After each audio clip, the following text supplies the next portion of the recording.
मांगे अपने रब से मांगे, हम किसी और से कुछ ना कहें। और तेरे रब ने हुक्म कर दिया है कि बुझ इसके किसी और की इबादत मत करो और तुम अपने माँ बाप के साथ हुस्न सलूक किया करो। ये बहुत अच्छा टॉपिक है। ये माँ बाप के लिए अल्लाह ताला ने जो बताया है वो यहाँ पे सारा लिखा हुआ है।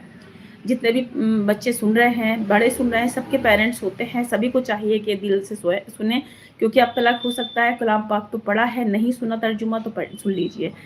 यहाँ अल्लाह ताला माँ बाप के लिए हुक्म देते हैं और तुम अपने माँ बाप के साथ हुस्न सलूक किया करो इंशाल्लाह। अगर तेरे पास इनमें से एक या दोनों के दोनों बुढ़ापे को पहुंच जाएं तो उनको कभी हाँ से हूँ भी मत करना और ना उनको झिड़कना और इनसे खूब अदब से बात करना और इनके सामने नरमी से इनकसारी के साथ झुके रहना और यूं दुआ करते रहना कि मेरे परवरदिगार इन दोनों पर रहमत फरमाइए जैसा इन्होंने मुझको बचपन में पाला परवरिश किया है। सुभान अल्लाह।